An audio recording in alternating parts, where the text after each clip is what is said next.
Hi all, தமிழில் பார்த்து video பார்க்க வந்தீங்களா? நன்றி நன்றி நன்றி. இதை தவிர எனக்கு வேற என்ன சொல்றதுன்னு எனக்கு தெரியல. ஹோம்மேட் சீஸ் எடுத்துக்கோங்க.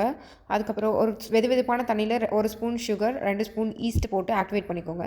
அப்புறம் வீட் ஃப்ளார் எடுத்துக்கோங்க 1 cup, 2 pinch salt, 2 spoon oil, அப்புறம் ஆக்டிவேட் பண்ணி ஈஸ்ட் எல்லாத்தையும் போட்டு மாவு நல்லா பிசைஞ்சு ஒரு 1.5 மணி நேரம் 2 மணி நேரம் ஊற வச்சுருங்க. அப்புறம் ஒரு டிஷ்ஷும் கொடுத்துருவோம். மாவை நல்லா திரட்டிக்கோங்க.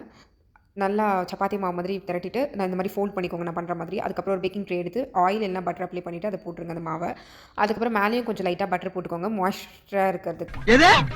மாய்ஸ்சரிங்காக இருக்கிறதுக்கு.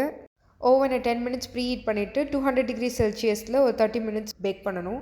அதுக்கப்புறம் ஒரு பேனில் வந்து எண்ணெய் ஊற்றிட்டு பூண்டு நல்ல ஒரு பெரிய பல் பூண்டை உரித்து போட்டுக்கணும். அதுக்கப்புறம் இந்த மாதிரி முடிஞ்சால் மேஷ் பண்ணலாம், பட் நான் பண்ணலை. 2 காஞ்ச மிளகாவை வறுத்து பொடி பண்ண சில்லி ஃப்ளேக்ஸ், நம்ம வதக்கின பூண்டு, கொஞ்சம் தாராளமாக பட்டர் போட்டு எல்லாத்தையும் அரைச்சி எடுத்துக்கோங்க. ஒரு பேஸ்ட் ஆகிடும். அந்த ப்ரெட்டை ஒரே ப்ரெட்டாக பண்ணால் கண்டிப்பாக சாப்பிட முடியாது, அதனால் நான் 2ஆக கட் பண்ணிட்டேன். புரியுது. ப்ரெட் எங்கேருந்துன்னு பார்க்குறீங்க? இதுதான் ப்ரெட்டு, இதுதான் 2ஆக கட் பண்ணியிருக்கேன். கட் பண்ணிட்டு நம்ம வீட்டிலே செஞ்ச சீஸை தாராளமாக தூவிட்டு ஓடிஜியை ப்ரீ ஹீட் பண்ணிவிட்டு ஒரு 10 மினிட்ஸ் 180 டிகிரி செல்சியஸில் இதை வச்சு ஒரு 20 மினிட்ஸ் மட்டும் டைமர் செட் பண்ணி விட்டு வெயிட் பண்ணி பார்த்தீங்கன்னா இப்படி தான் இருக்கும். கட்டே பண்ண முடியாது. அதுதான் நான் முன்னாடியே சொன்னல, இதை ட்ரை பண்ணாதீங்கன்னு. சும்மா சொன்னேன், ஜஸ்ட் ஃபார் ஃபன் தான். உண்மையிலே டேஸ்ட்டு சூப்பராக இருந்துச்சு, பட் ப்ரெட் ரொம்ப வெந்துருச்சு.